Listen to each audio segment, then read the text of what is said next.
할렐루야, 반갑습니다. 우리 아레오바고 신앙 포럼 회심, 짐 웰리스의 그 회심이란 책을 이번 포럼의 주제로 함께 나누고 있습니다.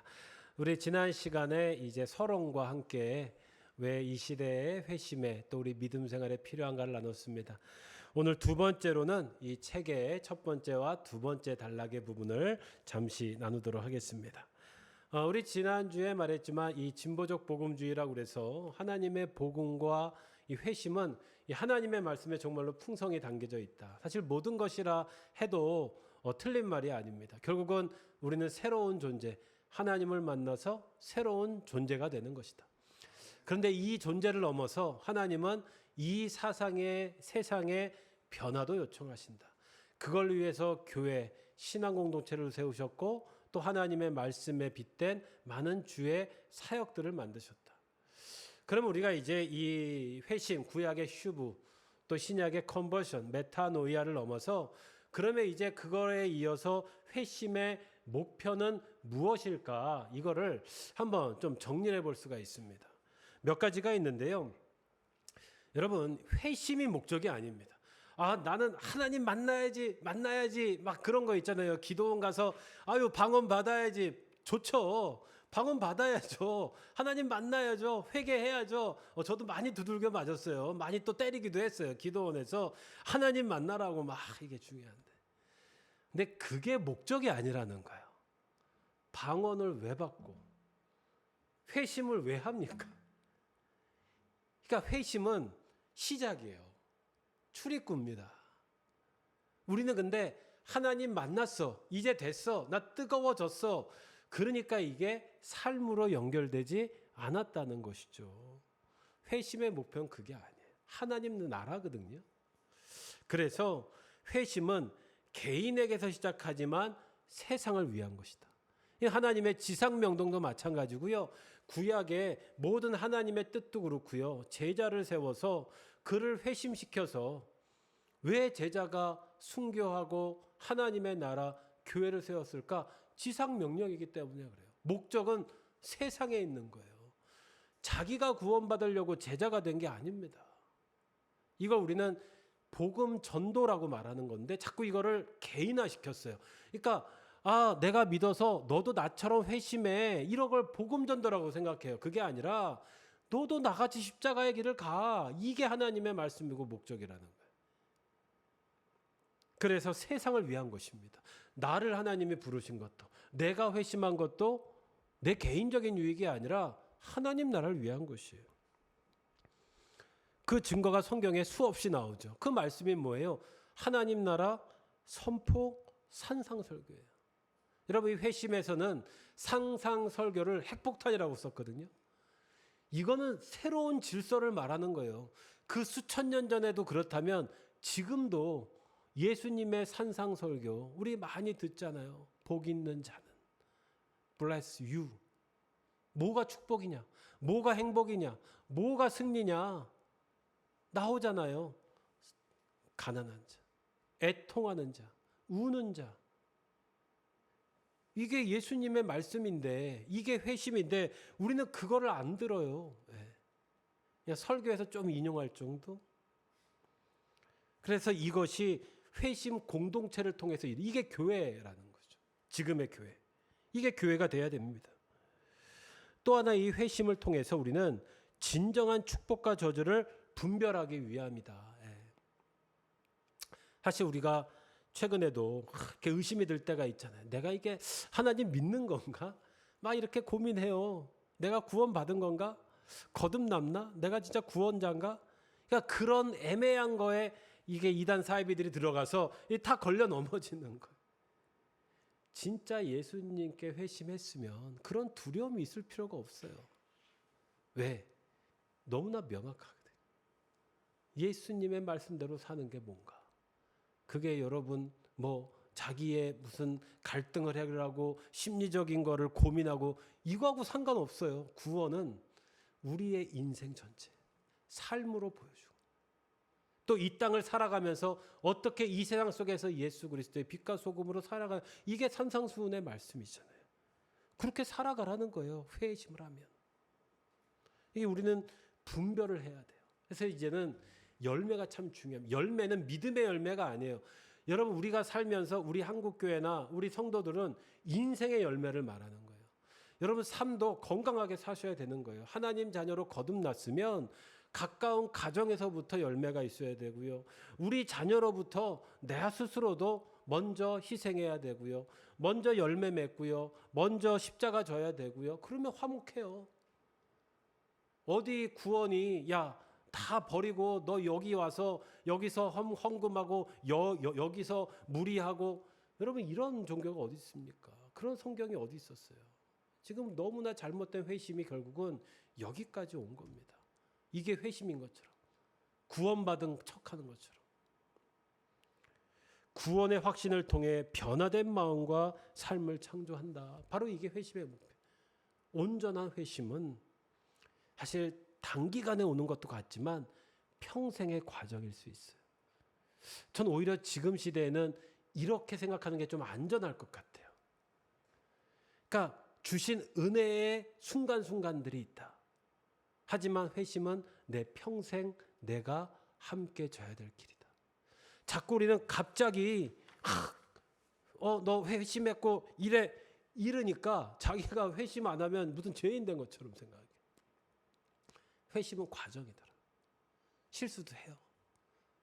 하지만 끊임없이 함께 공동체에서 회복할 수 있다. 여러분, 그 근거가 뭐냐? 옛날에 초대교회 때 교회들을 이제 사람들이 이렇게 불렀잖아요. 당신들은 그리스도인이다. The way, 그 길을 가는 사람들이라는 뜻이에요. 그리스도인. 예수 그리스도의 길을 따르는 사람들이다. 왜 그들이 그렇게 불렸을까? 그들은 바로 회심했기 때문이다. 예수님의 말씀을 바로 알았기 때문이다. 이렇게 기록하고 있습니다. 회심의 기본적 행동은 하나님 나라, 곧 예수께서 가져온 좋은 소식을 향해 충성의 방향을 바꾸는 것이다.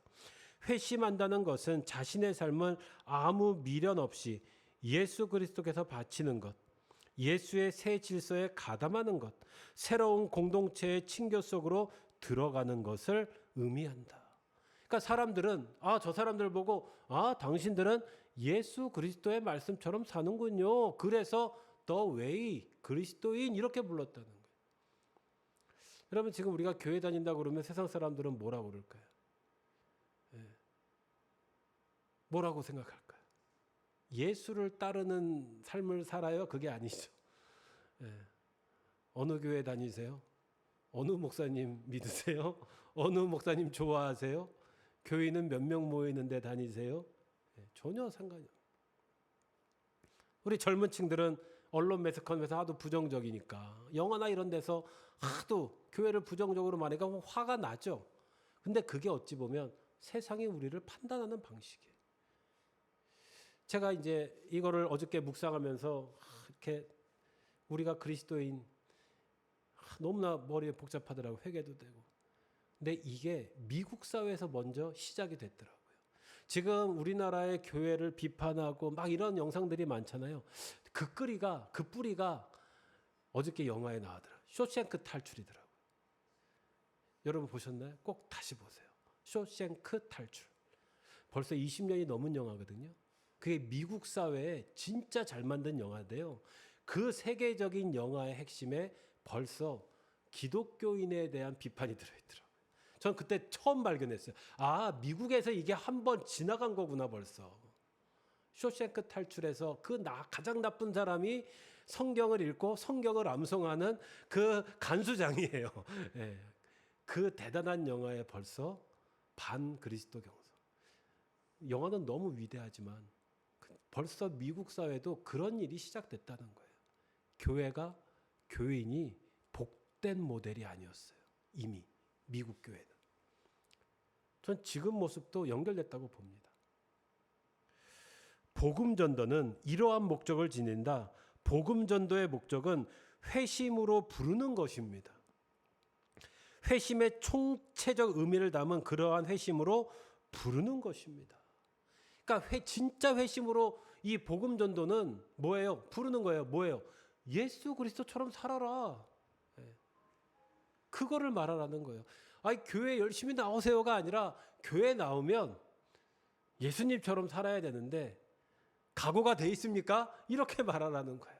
아유 제발 교회에 나오세요. 아유 힘든 일 있으셨냐고. 아유 이게 목적이 그건 당연히 필요하죠. 그거는 인간적인 섬김이에요. 하지만 결국은 교회 나오십시오. 이건 뭐예요? 예수님처럼 살으십시오. 저는 사실 목회자로서 이게 참 중요하다고 봐요. 다른 의미로 자꾸 카리스마를 지도자들이 해서 이 공포와 이 저주를 조장해서 나오게 하는 게 아니에요. 사실 이런 얘기하면 교회 요새 누가 나올까요? 당신 삶을 포기하고 교회 나오는 거야. 참 이런 교회가 부러워요. 그리워요. 저도 물론 부족해요. 이제 앞으로 더 노력하려고요. 그러기 위해서는 내가 먼저 이거를 살아가야겠죠. 그러니까 회심은 너무나 진지하고 때로는 너무나 깊고 아픈 거예요. 이제 두 번째로 그러면 왜 우리가 이렇게 쓰러졌나? 이걸 배반이라고 표현을 했어요. 비트레이라는 그런 표현을 이렇게 번역한 건데요. 베드로전서 3장 15절이거든요. 한번 읽어볼까요? 보이나요? 자, 시작. 너희 마음에 그리스도를 주로 삼아 거룩하게 하고 너희 속에 있는 소망에 관한 이유를 묻는 자에게는 대답할 것을 항상 준비하되 온유와 두려움으로 하고.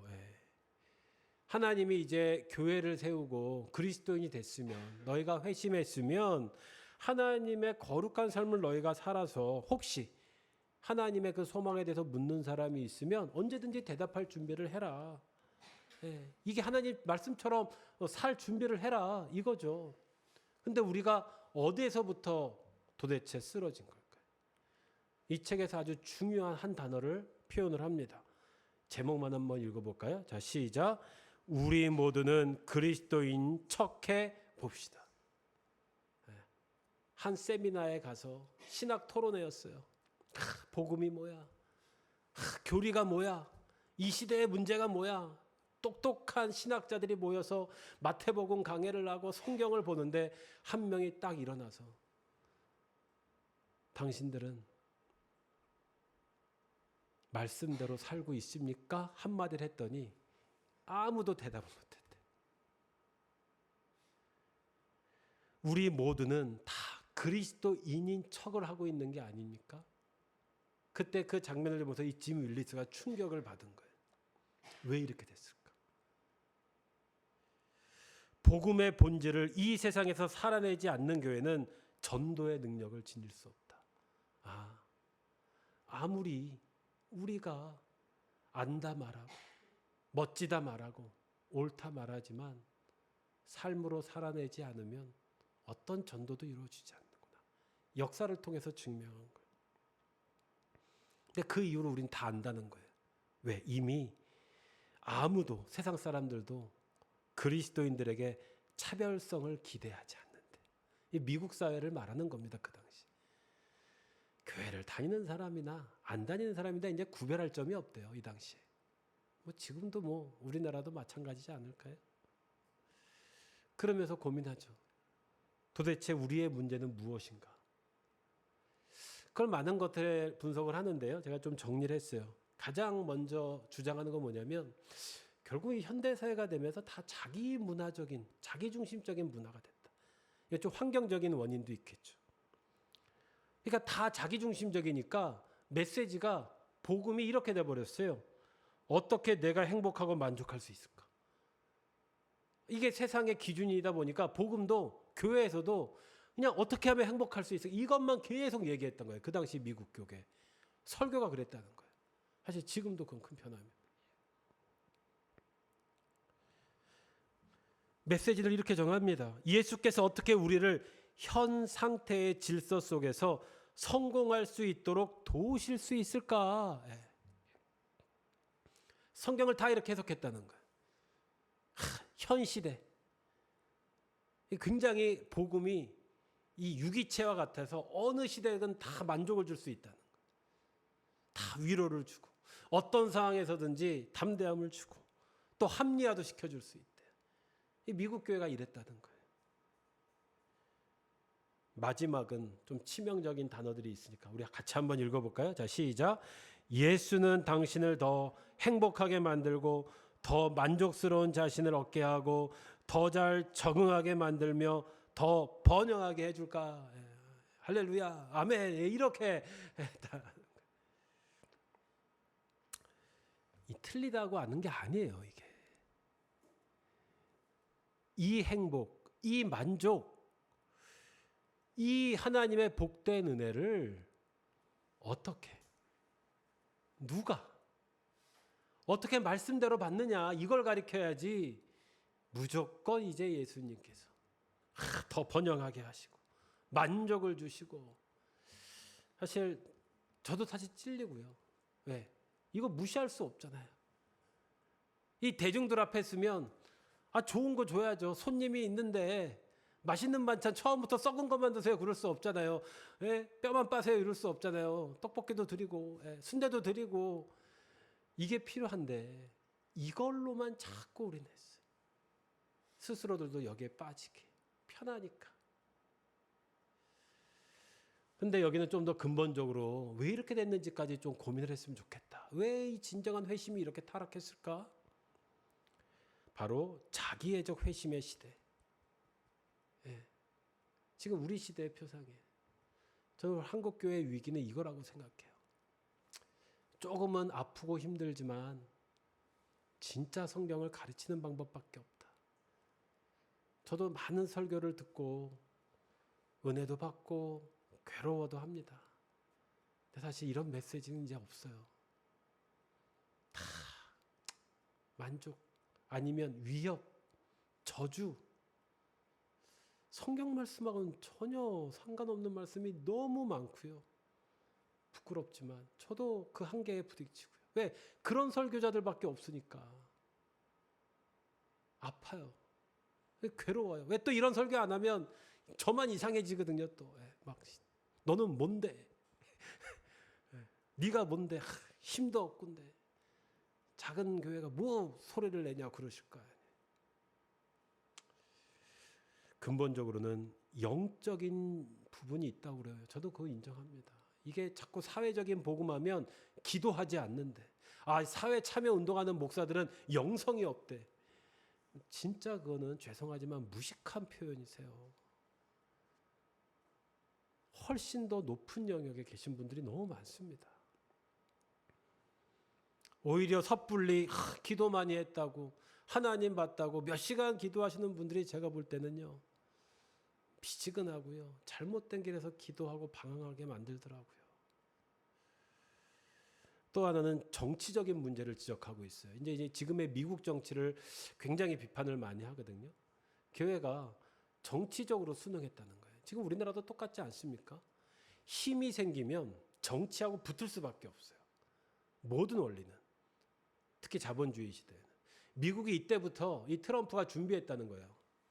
이 백인 중심의 이 미국 기독교가 이때부터 많은 펀드를 통해서 이 미국 교회의 변질이 결국은 지금의 미국의 모습이 됐다. 지금 우리가 볼 때는 굉장히 갈등이지만 그 속에는 엄청난 그 저항운동과 회복운동이 일어나고 있습니다. 미국의 기독교가 이런 게 아닌데. 근데 우리는 어쩔 수 없이 당하는 거죠. 지금도 성적이 흔들고 있잖아요. 그래서 이게 지금 분별이 있는 겁니까? 우리나라 지금 교계가? 이 분별이 없어요. 또 하나는 예배에서 찾아요. 예배는 드린다. 성경에 보면. 예배를 안 드려서 벌 받은 게 아니에요. 예배도 드리고 우상도 섬긴다는 거예요. 똑같지 않습니까? 우리가. 그냥 삶의 부분이죠. 삶의 예배가 아니라. 삶의 눈치, 하나님께 눈치 보는 게 예배가 됐죠. 이때쯤에 한번 나가줘야지. 내 생활의 중심인데 여러분 왜 이렇게 됐는지를 우리의 예배를 보면 알 수 있다는 거예요. 그 화려한 예배들, 뭐 엄청난 시스템들, 조명들, 뜨거운 기도들. 최근에 부흥하는 교회들이 이런 연구가 많거든요. 저는 거기서 영적인 공허함을 발견해요. 거기에서 뭔가 우리가 빠져 있는 걸 느꼈으면 좋겠어요. 진짜 이게 하나님께 드리는 예배예요. 예, 한 주간 요새 유행하는 교회들은 이 조명회하고 음향에 1,000만 원을 써요. 예, 한 주에만 디자이너를 해요. 요새 그게 유행이에요. 교회를 브랜드해야 돼요. 그래서 이 목사님 옷 하나에 몇백만 원 옷 입어야 되고요. 그리고 청년들이 많이 모이고 자랑해요. 몇백만 1년에 부흥했대요. 제가 볼 땐 그건 바벨탑이에요.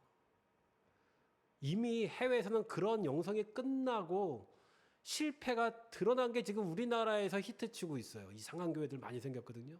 청년들이 후루룩 가요. 막 그 교회 단체가 오면 지역 교회에 있는 청년들이 다 글로 가서 교회 청년부가 없어져요. 근데 이게 부흥했대요. 이게 능력이래요.